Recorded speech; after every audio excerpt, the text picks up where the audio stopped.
Scene start होता है जीयू के साथ, जो अपने स्टेटस विंडो को देख रहा होता है। वो अब एंट्री लेवल 9 में पहुंच चुका था। उस दुनिया में उसका चौथा महीना चल रहा था।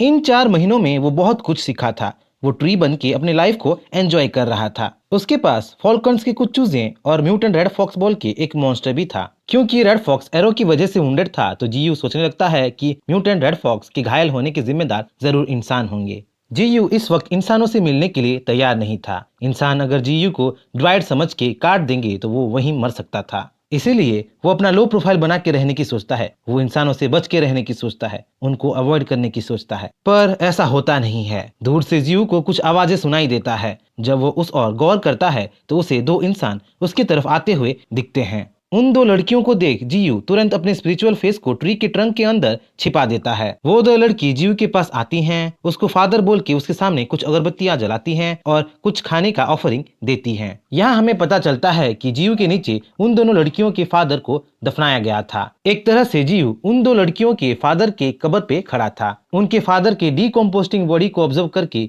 जीयू बड़ा हुआ था। जहाँ ये सब सुन के और जान के जीयू को अजीब लग रहा होता है, वहीं उन 2 लड़कियों को मन ही मन उधर से चले जाने को वो बोल रहा होता है। यहाँ हमें उन 2 लड़कियों के कैरेक्टरिस्टिक के बारे में भी पता चलता है। बड़ी सिस्टर जहाँ मेच्योर और पेशेंस से भरी हुई थी, वहीं छोटी सिस्टर चाइल्डिश और हमेशा हड़बड़ी में रहती थी। छोटी इतनी पेशेंसलेस थी कि कभी कभी अपने फादर के ऑफरिंग्स को भी खा लेती थी। थोड़ा प्रेयर करने के बाद वो 2 लड़की पास ही एक रिवर में नहाने के लिए चले जाते हैं और नहाते हुए 2 सिस्टर्स पानी में मजे करने लगते हैं। उनकी आवाज सुन जीयू अपने आप को रोक नहीं पाता। वो उनको नहाते हुए देखना चाहता था। वो देख भी लेता, पर उसके साइड को कुछ दूसरे पेड़ रोक रहे थे। वो इतना उतावला हो जाता है कि अपने रूट्स को उखाड़ के उनके पास उनको नहाते हुए देखने के लिए चला जाता है। नहा धो के 2 लड़की अपने फादर को गुड बाय बोल के वहाँ से चले जाते हैं और जीयू उनको ऐसे ही घूरता रहता है। ऐसे ही देखते देखते और एक हफ्ता बीत जाता है। ऊपर से जो कैनियन पीसफुल लग रहा था, अंदर से वो कैनियन जंग का मैदान था। प्रेडिएटर और प्रे में हमेशा जंग छिड़ी रहती थी। जीयू के फॉल्कन्स अब बड़े हो चुके थे और लेवल 3 में पहुंच चुके थे। वो इतना काबिल बन चुके थे कि म्यूटेंट रेड फॉक्स के साथ मिलके शिकार करने लगे थे। ऐसे ही वो लोग मिलके म्यूटेंट गोल्डन ईगल का शिकार कर रहे थे। जहां फॉल्कन्स मिलके एक साथ ईगल पे हवाई हमले कर रहे थे,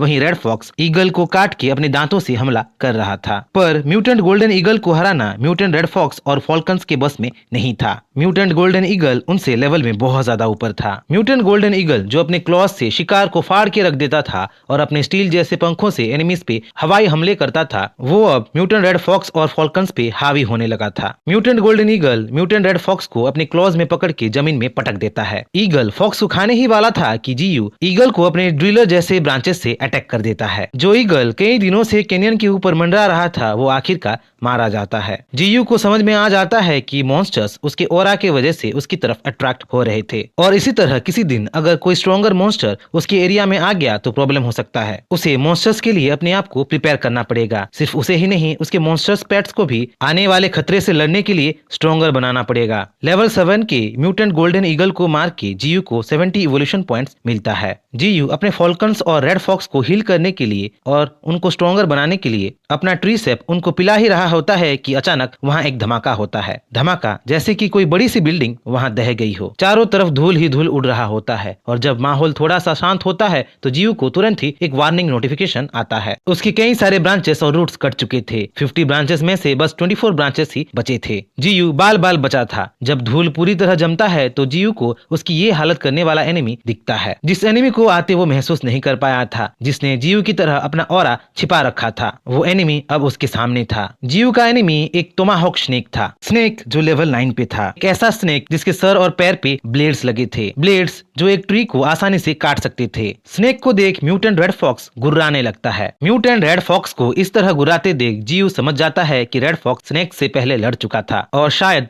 रेड फॉक्स को घायल टोमाहॉक स्नेक ने ही किया था।